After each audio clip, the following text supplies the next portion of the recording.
Hello everyone, another plane video.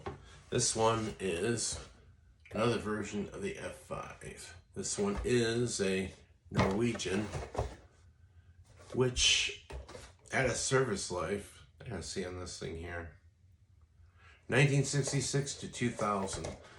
The ones that served in the year 2000, around that time, were F5 Tiger 2s. Here's the actual plane.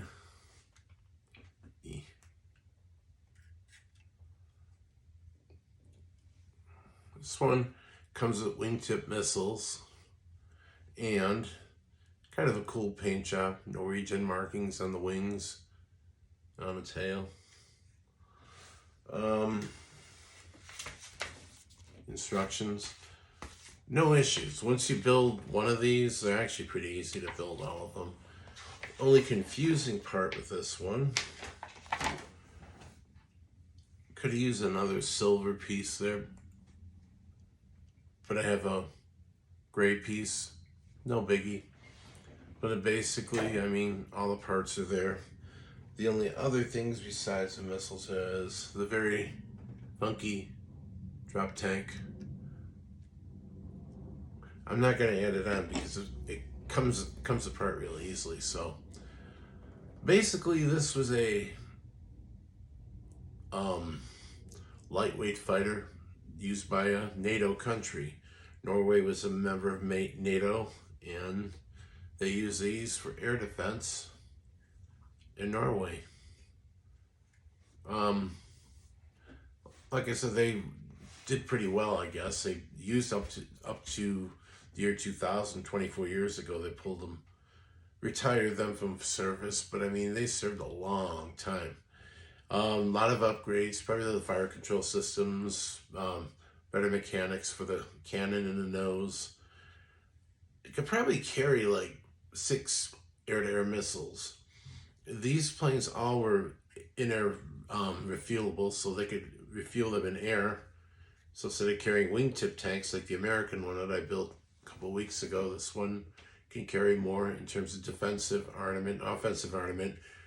But these are primarily interceptors. I mean, I'm sure you could use them for ground attack if they wanted to, but for the way they were used, they're air defense aircraft. And there's some pretty cool videos of the F5 in Finnish, no, not Finnish, in Norwegian and Swiss service. And they're on YouTube, look them up, put in F5A, F5E, Sweden, Norway, because now they're all NATO members, and Switzerland. And you'll see some pretty cool flying videos. There's videos of them doing, what should I call it? Just drills, but there are people watching them and taking videos. And some are really cool if you want to learn more about this plane on your own, and they are there to see.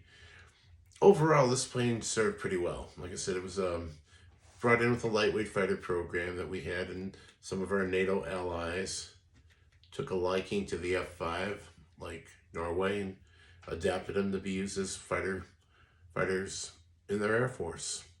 It's a lightweight fighter, probably on the same thing as an F-16. The F-16 has a little bit better edge in terms of speed and performance, but similarity is as far as being a lightweight fighter with high maneuverability. So you will see these probably in Norwegian service flying along with F-16s when they do drills.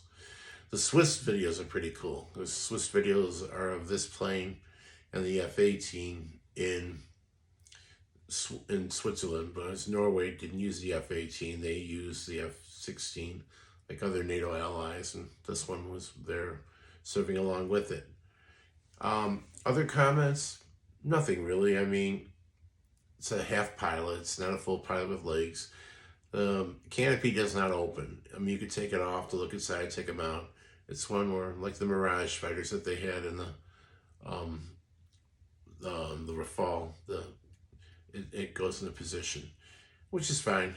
The Gripen has an opening canopy. It's a half pilot, but I have legs for him, so I could display him on the side. But like these, I mean, no, it's just the plane itself, and the pilot is an integral part of the plane. You can't really take them out, but I like these. These are cool planes, and this one came out pretty nice. It's actually pretty easy to build because I built the American one. And that's it. This particular plane is also available as a Swiss fighter plane if you choose to build that, but there are 3 versions: the American version and the Vietnam camouflage scheme, this one, which is the Norwegian version, and then the Swiss version. The Swiss version, I think, is very similar, just wingtip missiles, AMRAAMs or Sidewinders or whatever, probably just regular Sidewinders, and then a tank, fuel tank. Well, these were very efficient fighters, and like I said, they still use these. The Iranians still use them, there are other countries that still use them, but overall, as a mainline front fighter, they're smaller, diminishing numbers. And that's about it. The instructions are pretty easy, pretty good to work off of. No issues with it. And it also comes with a stand. So you can put your missile on, stand it. If you want to, you can take the landing gear off and display it in flight. And it's a cool model. I actually enjoyed it. And that's it for my videos on planes that I built for a while. I'm going to build a few more. I have a Panther tank coming up, an FW-190, and I don't know what I'll do after that. Like I said, I have a bunch of them because I've had them, kind of stocked them up when models are available so they don't run out of them or discontinue them, so I have them here. And I will go and be building more and put up some more videos. I also want to show a strategy video of how the Germans and the Soviets fought on the Eastern Front, utilizing basically T-34s versus Panthers, with P-39s and FW-190s fighting as cover against each other, trying to support their own relative forces and trying to win. Which kind of can translate, I guess, in the way they're kind of fighting today, but they're utilizing drone technology and other things. But that's for another time. For now, I hope you enjoyed this. And I don't know, if you're choosing to get one of these, the American one was fine, the wingtip tanks, but I kind of like this one after watching the videos on YouTube. And if you watch the videos and enjoy that kind of stuff, you'd probably like this one better too. But, you know, to each his own.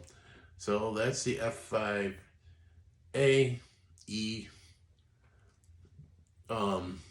Freedom Fighter Tiger 2 that was used by Norway. That's it, and hopefully to see everybody sometime in the future again. Bye.